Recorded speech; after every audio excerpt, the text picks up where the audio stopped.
৭১-এর ২৫ March কাল রাতে পাকিস্তানি সেনাবাহিনী বাঙালি নিধন অভিযান শুরু করে। তখনই চট্টগ্রামের এই কালুরঘাট বেতার কেন্দ্র থেকে স্বাধীনতা ঘোষণা করেন শহীদ প্রেসিডেন্ট জিয়াউর রহমান।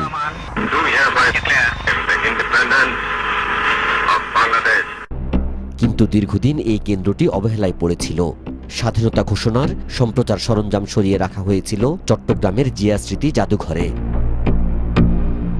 এই ভবনে শহীদ হয়েছিলেন প্রেসিডেন্ট জিয়াউর রহমান।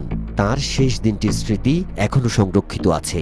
খাট, চেয়ার, টেবিল সবগুলো এখন চাদরে ঢাকা, তবে দেয়ালে ঘাতকদের গুলির চিহ্নও জ্বলজ্বল করছে। সংস্কারের অভাবে এই জিয়া স্মৃতি জাদুঘর এখন ঝুঁকিপূর্ণ।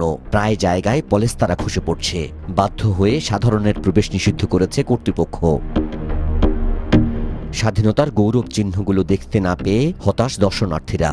আমরা সেই বাকলিয়া থেকে আসছি এখানে বাচ্চাদেরকে নিয়ে দেখার জন্য, তো দেখতে পাচ্ছি না।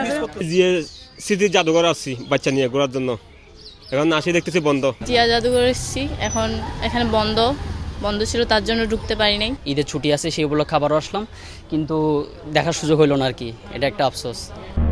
তবে বর্তমান কাঠামো ঠিক রেখে এটিকে সংস্কার ও সংরক্ষণ উদ্যোগের কথা জানান সংস্কৃতি মন্ত্রী।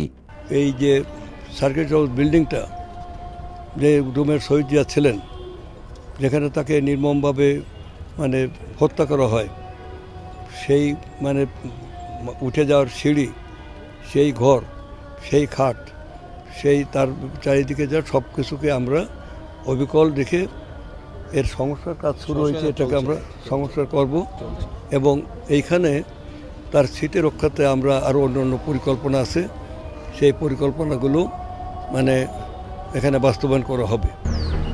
সংস্কার করে জাদুঘর চালুর পাশাপাশি এটিকে হেরিটেজ ঘোষণার দাবি সিটি মেয়রের। বিষয়টি বিবেচনায় রাখা হচ্ছে বলে জানিয়েছেন মন্ত্রী। এটাকে হেরিটেজ হিসেবে আমরা চাই এবং এটা রক্ষণাবেক্ষণ করে সুন্দর করে আগের যে সার্কিট হাউস, সেই সার্কিট হাউসের মতো ধারণ করে ওনার যে স্মৃতিগুলো যে জায়গায় আছে সে জায়গায় ওভাবে সংরক্ষণ করে আমরা যদি নেক্সট জেনারেশনকে সেখানে এসে সুন্দর মতো তাদেরকে এটা দেখার সুযোগ করে দিই, তাহলে পরে শহীদ প্রেসিডেন্ট জিয়াউর রহমান সম্বন্ধে তারা অনেক জানতে পারবে, মুক্তিযুদ্ধ সম্বন্ধে জানতে পারবে এবং মুক্তিযুদ্ধের সঠিক ইতিহাস তারা জানতে পারবে। দখলে আর্কিটেকচারাল ফার্মকে আমরা দায়িত্ব দেব, এটাকে ল্যান্ডস্কেপ করতে হবে, সব কিছু মিলে যা যা করা দরকার তাই করা হবে। স্মৃতিচিহ্ন সংরক্ষণ এবং গর্বের স্থানটি সবাইকে দেখার সুযোগ করে দেবে বর্তমান সরকার, এমন প্রত্যাশা সংশ্লিষ্টদের। নাজমুল সাদিকি, মাছরাঙ্গা সংবাদ, চট্টগ্রাম।